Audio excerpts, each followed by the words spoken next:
Was there any, when you had that dream and you saw those two, Edward and Bella, was the next step, the hard step, writing the book?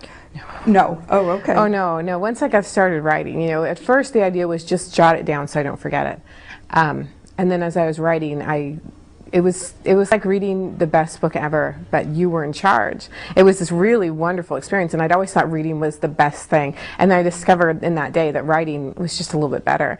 And so that summer, the hard part was finding time and not being too neglectful of my kids who were much younger than me. I mean, Eli was just barely 1 year old. He was tiny, and so it was this struggle between, you know, getting the potty training done and being able to jump back into this world that I was just having so much fun creating. It only took me 3 months to write Twilight because I was just in it.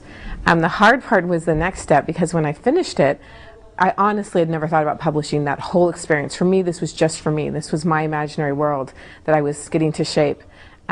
And my sister was the only one who knew about it. She was reading along, but no one else had any idea. Even my husband, who lived with me, had no clue what I was doing.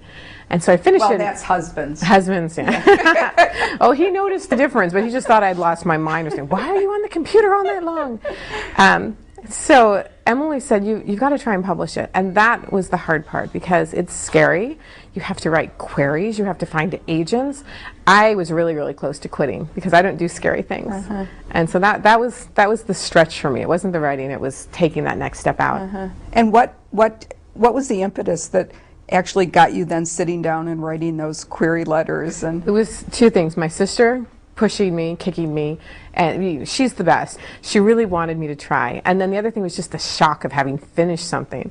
I had never really finished anything, so the idea that I'd completed what had to be book-length manuscript really was kind of threw me. And was it extra? How much cutting did they have to do? It went from being about a little bit over 130,000 words to being around 125. So we cut out about 5,000 words. So that's not a lot. Mostly the epilogue. That's why there are sequels, is because when I finished, I couldn't stop writing epilogues, and they were all like over 100 pages. And I just, you know, kept going and going with the characters, and I realized I need to write more about them. I'm not ready to let go. But so we cut out a lot with the epilogue, and I think that was mostly where it got cut, a little bit towards the end, but most of it stayed a lot the same.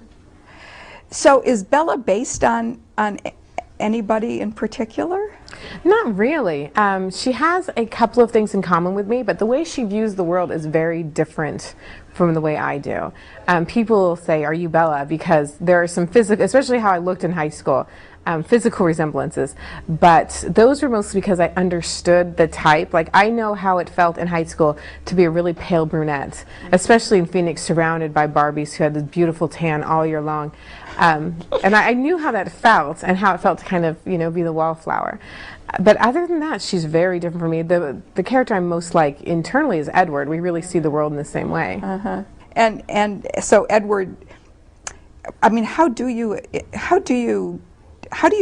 describe a vampire anyway? I mean, you know, everybody has their own idea of vampires, and one of the things I found after Twilight came out, and someone told me about fan fiction, which I'd never heard of before, was that people misread him really badly in some cases, because I guess I haven't read vampire books, so I guess there's this idea of vampires are these very sensual, the Anne Ricey kind. I guess, you know, very, very sexual characters, and drinking blood is a very sexual act, and that was not the way I had imagined them, and nobody kind of realized how hard it was what he was doing in not killing Bella, which is what started me working on things from his version, because I just feel like he wasn't getting enough credit for how hard his life was. So hopefully when I have time to finish Edward's version of Twilight and get that out there, people will really understand him better. And so maybe we should talk about fan fiction and what it is. You know, fan fiction sort of springs up when a group of fans, and you correct me if I'm like off on this, fans really want to take the world that you've invented and the characters that you've invented in some cases and write their own. I think fan fiction is something that just is a natural offshoot now that we have the internet of what I was doing in my head back in high school when I was reading Anne McCaffrey's Dragons. And if the internet had existed back then in the Stone Age, I probably would have been writing fan fiction for some of those books that really captured my imagination. But I didn't realize people were doing that until someone pointed out to me, and I got online and started looking around. It's a very interesting phenomenon. It lets people, you know, participate in books in a way they didn't have an ability to do before.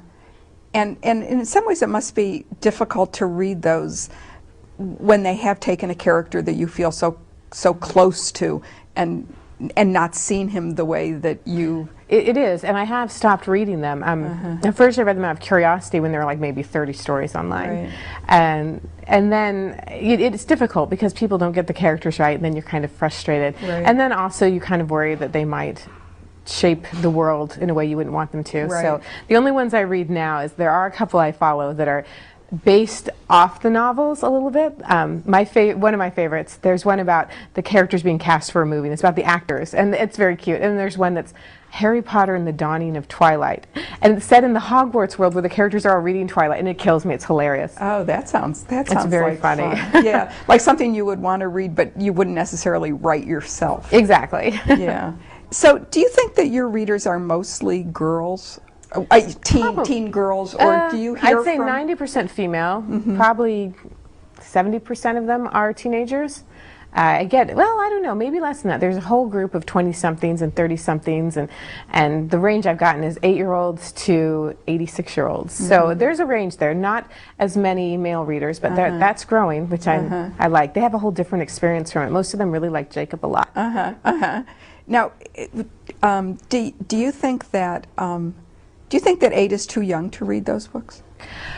I think that if someone is a really precocious reader like I was, I mean, I read Gone with the Wind when I was 8, so I'm not going to make judgments on what an 8-year-old is able to read, but I do think that parents should be reading with those 8-year-olds. I read the books that were my parents' books that they had read, so they knew exactly what I was reading. And I do think parents, especially with younger children, should be very involved in what they're reading. So what are you reading that your sons are reading? Well, right now, my sons, they're very like their father. And I've been trying to hook my 10-year-old on reading for so long. And he's really more interested in, you know, factual things, books on bugs, and things that I was never interested in. So we're a little different, but he likes to be read too. So right now we're reading my science fiction novel that comes out in the spring. And so he's hearing The Host right now, and he's really into it. I had to read him 3 chapters before I left. He's like, "You're not going to be here for a week, so I need to know what happens." So tell us about that new book that's coming out. It's difficult because it doesn't feel like science fiction when you're reading it at all. It doesn't have that kind of sense of detaching from the earth the way science fiction often does. But it's about aliens, and how is it not science fiction then? So it's a real quandary for me. It's told from the perspective of an alien. It's sort of a post-body snatchers invasion that's over, and the other side won, and humans are mostly gone. And the world's a much better place. Everyone's kind to each other and nice, and bad things don't happen anymore. But there are a few humans that are still in hiding, and one of them gets caught, and my main character, Wanderer, is put into her body. And Melanie does not go away, which is what she's supposed to do. And so she and Wanderer have a really complex and interesting relationship. Once they start talking to each other, it's just really, for me, hard to step away from. And then complicating things is Melanie's boyfriend is still out there in the wild, and Wanderer, through the dreams and memories that Melanie has, falls in love with him too, and so they go off to find him together, which is a lot of fun. I tell people it's the first love triangle with only 2 bodies. That's a good that's a good tagline. That would be great. So was that an easy book to write as well? It was. I wasn't trying to write a book again, which happens to me a lot. I just had discovered when I was editing Twilight, I wrote Eclipse and New Moon very quickly. It was all back to back.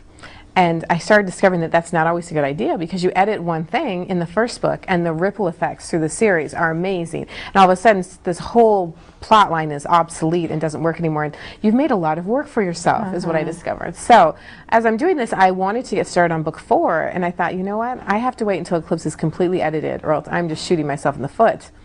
So then in between editing weeks, I'd have like a month, and I was not ready to not be writing. I had the little idea, just a little glimmer of The Host. So I just started writing it down, sort of to keep track of it, you know, because you forget things. And it got bigger and bigger. Now it's the longest thing I've written.